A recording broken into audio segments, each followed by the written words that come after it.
Mesdames, Messieurs, permettez-moi à l'entame de mon propos de vous souhaiter la bienvenue au CISES pour le lancement du programme d'extension de l'horizon des opportunités de la chaîne de valeur lait par un accès aux services énergétiques durables, Progrès lait. Un programme financé par l'Union européenne et les gouvernements de la Mauritanie et du Sénégal à hauteur de 4,5 milliards. Je voudrais remercier solennellement les autorités mauritaniennes et sénégalaises, de même que l'Union européenne, d'avoir cru en cette idée d'articulation de l'énergie et de l'élevage. Le programme régional chaîne de valeur lait et énergie solaire est un des piliers de la démarche de recherche, action, formation autour de l'initiative sécurité énergétique pour la sécurité alimentaire CESAL dans un contexte de changement climatique. Un CESAL initié par l'organisation ENDA Énergie en association avec les membres du réseau international d'ENDA Tiers-Monde, mais également au niveau de la Mauritanie en partenariat avec ECODEV. L'initiative CESAL est un sentier d'exploration d'innovation visant à accélérer l'autonomisation énergétique des territoires tout en donnant un contenu opérationnel à l'approche articulée énergie-agriculture, qu'on appelle très souvent l'approche Nexus énergie-agriculture. Madame le ministre, chers invités, l'accord de Paris sur les changements climatiques et l'agenda du développement durable repositionne aujourd'hui davantage les énergies renouvelables comme un véritable levier des transformations sociales, économiques, mais également environnementales au niveau des territoires. Donc l'urgence d'inverser les tendances et de s'inscrire dans une trajectoire de développement soutenable nous incite tous, État, société civile, secteur privé, collectivités locales, partenaires au développement, à mutualiser nos efforts pour accélérer l'accès aux services énergétiques durables et soutenir les dynamiques endogènes de création de richesses et d'emplois pour les jeunes et les femmes. Pour les systèmes agropastoraux, l'accès aux services énergétiques durables est disponible et une voie innovante de renforcement de la résilience des éleveurs et une action à co-bénéfice, c'est-à-dire adaptation et atténuation pour ceux qui ont eu à travailler dans le cadre des contributions prévues et déterminées au niveau national au titre des changements climatiques, mais également important dans le cadre des stratégies de modernisation du secteur de l'élevage dans les deux pays. Pour nous, l'accès à l'énergie doit être considéré aujourd'hui comme un droit pour permettre à chaque citoyen de mieux tirer profit des chaînes de valeur dont son territoire est le mieux doté. Mesdames, Messieurs, l'autonomie énergétique des territoires doit être rédigée en règle, en priorité dans nos politiques publiques. L'initiative énergie durable pour tous, ou le C4All, du système des Nations Unies, doit nous aider à faire le déclic en donnant la priorité aux usages productifs des énergies renouvelables à travers justement des partenariats innovants entre les différentes parties prenantes. L'Afrique, mais en particulier les pays sahéliens, souffrent d'une pauvreté énergétique alors qu'elle dispose d'énormes potentialités en énergie renouvelable, que ce soit le solaire, que ce soit l'hydroélectricité, que ce soit la biomasse, l'éolien. Et ces potentialités sont susceptibles d'assurer l'autonomie énergétique des territoires. Et il faut y croire. Le progrès lait, au-delà de l'installation des plateformes solaire d'une capacité globale de 268 kW crête et des mini-réseaux vise à promouvoir le dialogue des territoires à travers des communautés de pratiques autour de l'entrepreneuriat social, le leadership des femmes, la résilience des communautés pastorales, l'autonomisation énergétique des villages et plus globalement la gouvernance de l'énergie, sans oublier aussi les financements carbone. Ces espaces de dialogue et les actions qui vont permettre le renforcement de la citoyenneté doivent permettre le renforcement de la citoyenneté et permettre également aux groupes vulnérables de retrouver la dignité, mais aussi la voie du développement durable. Et l'intérêt réside, pour ce progrès-là, l'intérêt du dialogue réside dans la possibilité offerte aux collectivités de développer des synergies intersectorielles pour mieux aborder la problématique du développement durable avec une entrée énergétique. Mesdames, Messieurs, je ne saurais terminer mon propos sans remercier les membres du comité d'orientation nationale, que ce soit au niveau du Sénégal comme aussi au niveau de la Mauritanie, mais également les comités nationaux, mais également les membres du comité régionaux. Je réitère toutes mes félicitations et mes encouragements aux différents initiateurs et aux partenaires qui ont accepté de cheminer avec nous dans la mise en œuvre de ce programme au profit des communautés locales vulnérables. Je vous remercie. Salam alaikum. C'est avec plaisir que je participe aujourd'hui au lancement du projet Progrès-Lait. Comme M. Sarr l'a dit, un projet de 4,5 milliards de francs CFA, financé à hauteur de 5,2 millions d'euros, soit 75%, par l'Union européenne, et qui sera mis en œuvre à la fois au Sénégal et en Mauritanie. Comme vous le savez, le manque d'accès aux services énergétiques est un goulot d'étranglement pour le développement économique en milieu rural. C'est pour cela que, par exemple, le gouvernement du Sénégal s'est mis comme objectif ambitieux d'atteindre un taux d'électrification rurale de 60% d'ici 2017. Cependant, l'accès aux services énergétiques seul, même s'il est une condition indispensable, ne suffit pas à garantir un développement économique. Une lampe permet à un enfant d'étudier, mais ne permettra pas encore à ses parents de lui payer ses fournitures scolaires. C'est pour cela que des actions supplémentaires sont également nécessaires pour mettre l'accent sur le volet productif de l'énergie. Et c'est cet accès aux services énergétiques productifs pour stimuler le développement de l'économie rurale qui est visé par le présent projet, à travers l'installation d'une centaine de mini-plateformes solaires au niveau de villages pour plus de 2000 petits producteurs de lait, l'installation de 20 laiteries solaires, ainsi qu'en plus de toutes ces infrastructures, la mise en place d'un mécanisme de financement innovant pour garantir la pérennité des actions et la professionnalisation des petits producteurs, les organisations communautaires actives dans le secteur de l'élevage. En plus d'améliorer les revenus des bénéficiaires et donc de leurs conditions socio-économiques, le projet devra permettre de créer près de 200 emplois directs et durables au travers de l'utilisation d'une énergie propre. Madame le ministre, Mesdames et Messieurs, l'Union européenne est décidée à accompagner le Sénégal et la Mauritanie dans la réalisation d'actions concrètes et innovantes comme celles que nous lançons ce jour. Ainsi, nous tiendrons ensemble la promesse d'un développement économique et social bénéficiant à toute la population, tout en assurant la durabilité et la soutenabilité environnementale de ce développement. Je vous remercie. Djeredjef, shukran. Mesdames, Messieurs, ce programme d'extension de l'horizon des opportunités de la chaîne de valeur lait par un accès aux énergies renouvelables démontre encore une fois le caractère transversal de l'énergie est un moyen pour booster l'économie locale. Il est bâti sur une approche pertinente en phase avec la vision et les instruments d'intervention en matière d'électrification rurale mis en place au Sénégal.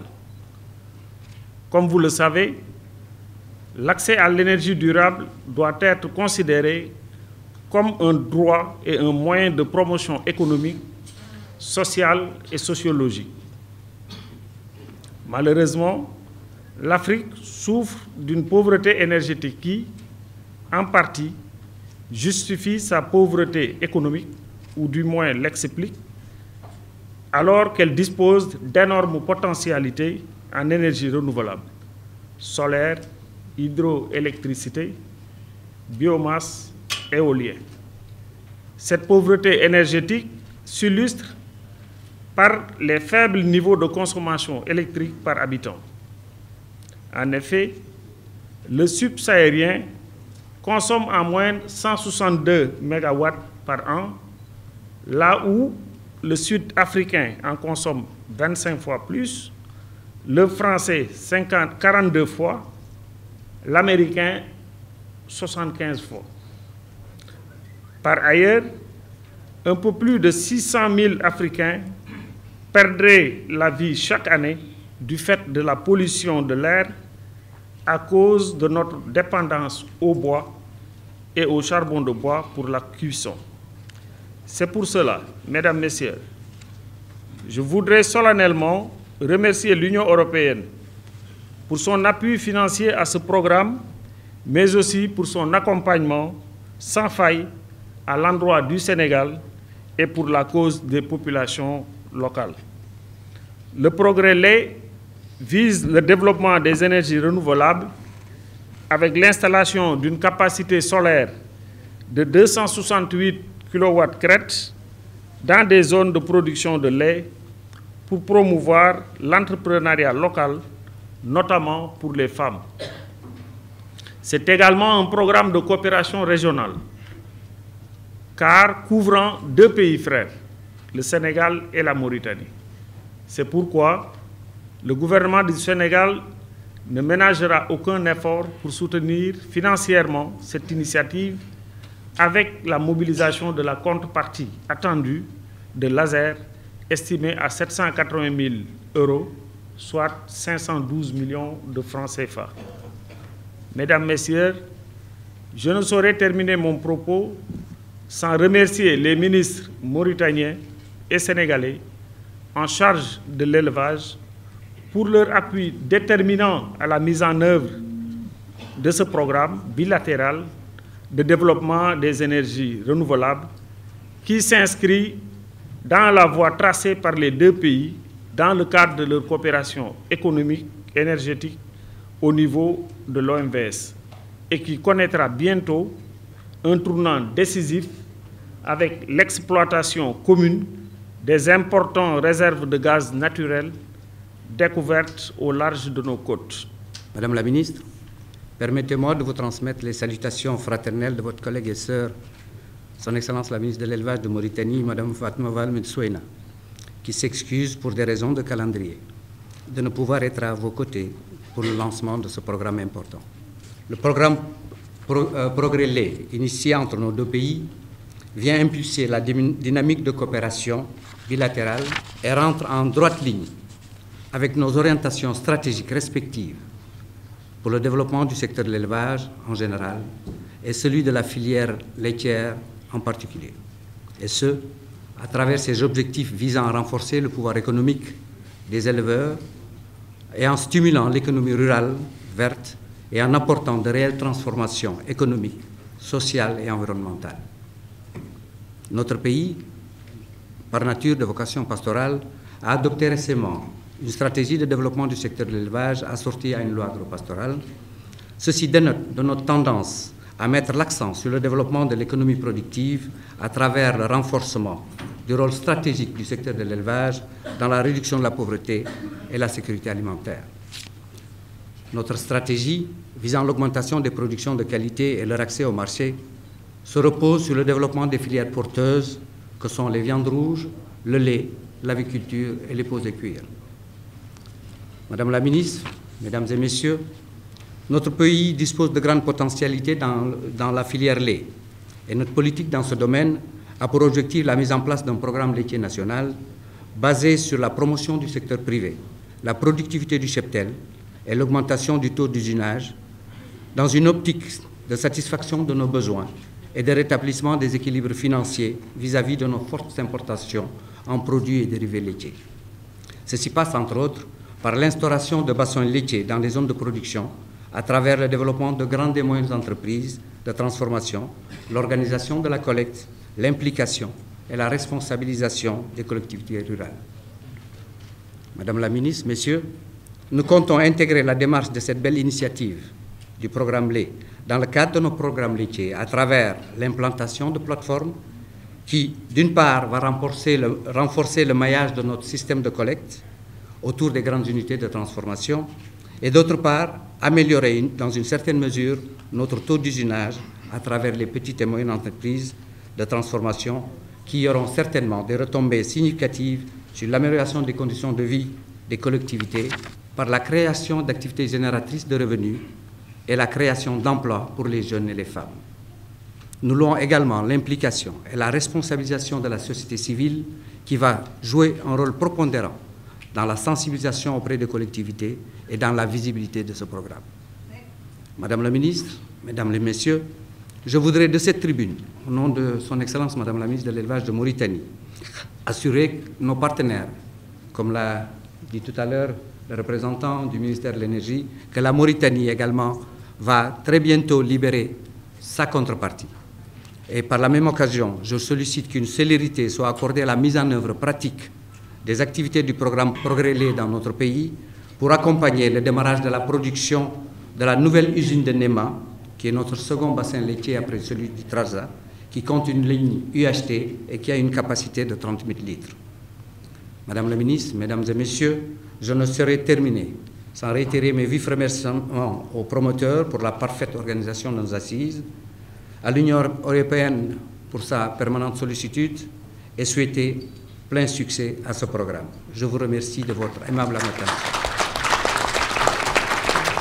On voit qu'il y a une très forte consommation et importation de produits laitiers au Sénégal, au moment où également il y a un très fort potentiel de lait, de production locale de lait, et que nous n'arrivons pas jusqu'à présent à valoriser. Alors c'est parti de ces deux disons, paradoxe qu'on allait dire, que le programme a été bâti et pour mettre en place donc des infrastructures énergétiques pour valoriser davantage le lait. C'est ainsi que donc nous visons à assurer un accès aux services énergétiques pour la promotion de l'économie locale à la base, et spécialement en termes d'objectifs spécifiques, c'est donc il ne suffit pas d'avoir de l'énergie, mais d'avoir de l'énergie durable. Mais également, ça ne suffit pas pour développer l'économie, il faudrait également promouvoir des modèles d'entrepreneuriat local pour la promotion économique des femmes notamment, parce que nous savons qu'au Sénégal, en milieu pôle notamment, le lait est un produit féminin qui appartient aux femmes. Et c'est ainsi que, comme on l'a rappelé tantôt, le projet va installer 100 mini-plateformes au profit de plus de 2000 petits producteurs de lait en milieu rural, de grandes plateformes également qui pourront contenir plus de 2000 litres et qui vont également servir de points d'électrification à plus de 1000 ménages en milieu rural.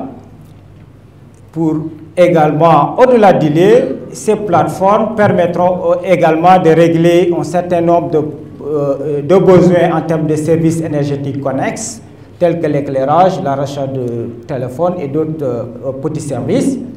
L'approche d'intervention du programme se porte spécialement sur la promotion de l'entrepreneuriat social, le renforcement aussi de capacités des producteurs et des organisations avec un accompagnement de ces acteurs de base, également sur la gouvernance décentralisée de l'énergie, qui est une nécessité, mais qui porte aussi sur le dialogue des territoires. Et le fonctionnement du programme, on a parlé de grandes plateformes et de mini-plateformes. Nous pensons donc installer de grandes plateformes dans des villages polarisants, des villages centres, et autour de chaque grande plateforme, on aurait environ 5 plateformes pour pouvoir approvisionner les grandes plateformes, et ces mini-plateformes donc seront installées sur un rayon de 10 à 20 km. Les autres acteurs tels que ENDA et CODEV, et de transformer ces plateformes en entreprises sociales en énergie et de pouvoir maintenant mutualiser ensemble pour pouvoir développer un marché viable au profit des ménages, au profit des laiteries et des mini-plateformes pour quand même que ce soit un marché autonome comme on l'a expliqué tantôt. Et les collectivités locales vont apporter donc le service d'appui solidaire et les autres le coaching qu'il faut. Le budget du projet tel que rappelé tantôt, donc c'est un budget qui fait près de 7 millions d'euros, donc 4 milliards 500 millions, et dont l'Union européenne contribue à hauteur de 75%, soit donc 3 milliards 400 millions de francs CFA, avec la contribution des gouvernements du Sénégal et de la Mauritanie. Voilà les différents partenaires. Donc au Sénégal, on a le ministère de l'Énergie et du Développement des énergies renouvelables à travers l'ASER, le ministère de l'élevage et des productions animales naturellement et ENDA Énergie. On a de l'autre côté du fleuve, de la rive, donc c'est le ministère de l'élevage de la Mauritanie et ECODEV. Et nos partenaires européens, naturellement, c'est l'Union européenne, mais aussi on a un partenaire qui est Énergie 2050. Voilà, donc je vous remercie de votre aimable attention. Je dirais donc que ce projet vient à son heure, dans la mesure où, depuis 1995, nous travaillons dans la filière à mettre en place une filière. À cette époque, on disait l'eau d'une filière. C'était avec un pôle de service qui sera ABSF et la Solifex. Cette eau donc, aujourd'hui, on a vu le soleil. À Korda, il y a une filière bien assise, composée de différents maillons.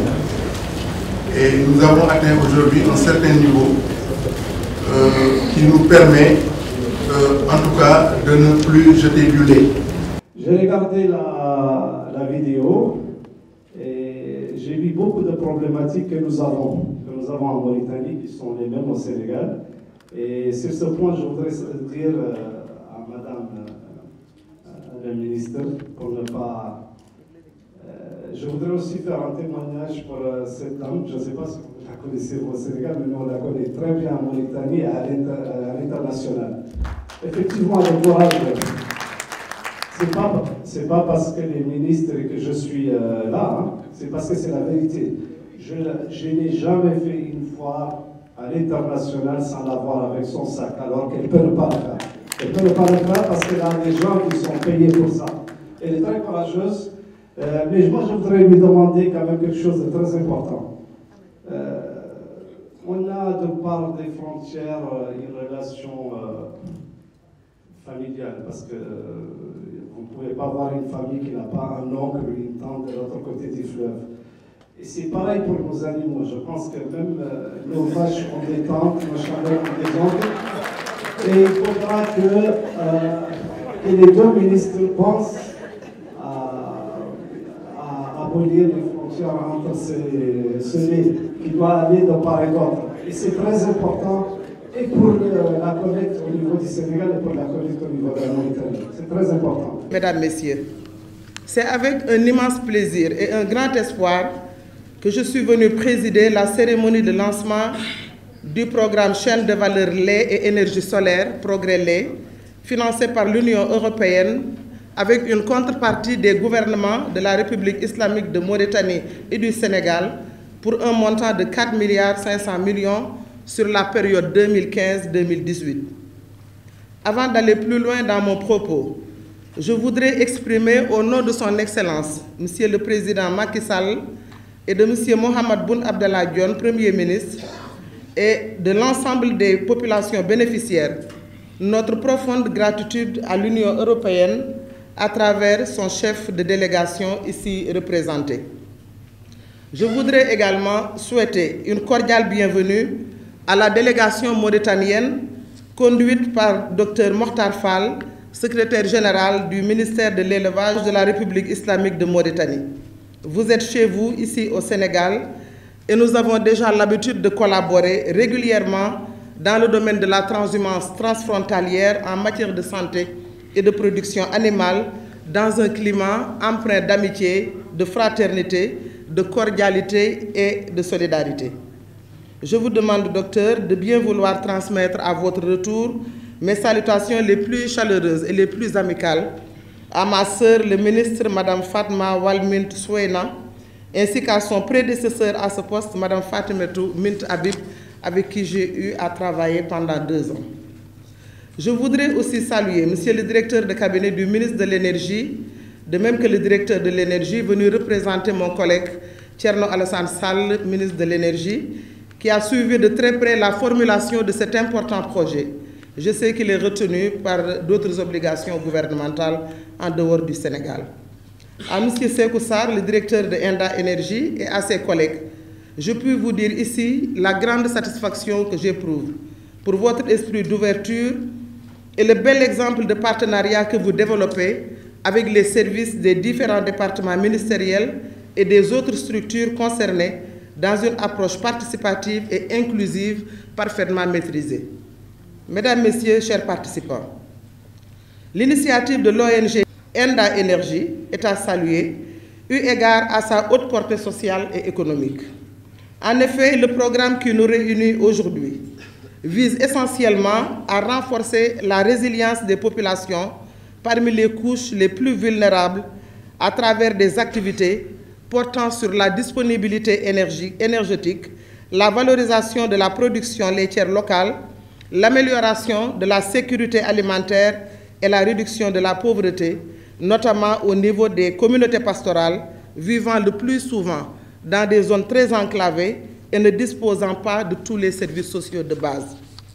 Ainsi, le progrès lait entre en droite ligne des orientations stratégiques retenues dans le volet élevage du plan Sénégal émergent et qui visent à accélérer le développement des filières animales dans une perspective de réalisation de la sécurité alimentaire, d'amélioration des revenus et de préservation des ressources naturelles. Il a été retenu à cet effet qu'une approche intégrée favorisant le développement des chaînes de valeur soit adoptée. En matière de développement de la filière lait local, l'objectif du plan Sénégal émergent vise essentiellement à appuyer l'installation de fermes laitières privées et à mettre en place des projets d'agrégation qui devraient concourir à l'augmentation de la productivité de notre cheptel avec l'encadrement des petits éleveurs, l'amélioration génétique, le suivi sanitaire et la modernisation progressive des unités de production, de transformation et de distribution. Vous pouvez compter sur le soutien de vos présidents et de vos gouvernements, dont la convergence des actions pour soutenir leur population ne fait l'objet d'aucun doute. C'est sur ces mots donc que je voudrais terminer mon propos en réitérant mes félicitations aux responsables d'Enda Énergie, mes remerciements à l'Union européenne pour leur concours précieux au financement de ce projet et pour la réalisation duquel je convie toutes les parties prenantes à développer la complémentarité et la synergie nécessaires pour l'atteinte des objectifs poursuivis au grand bénéfice de nos populations.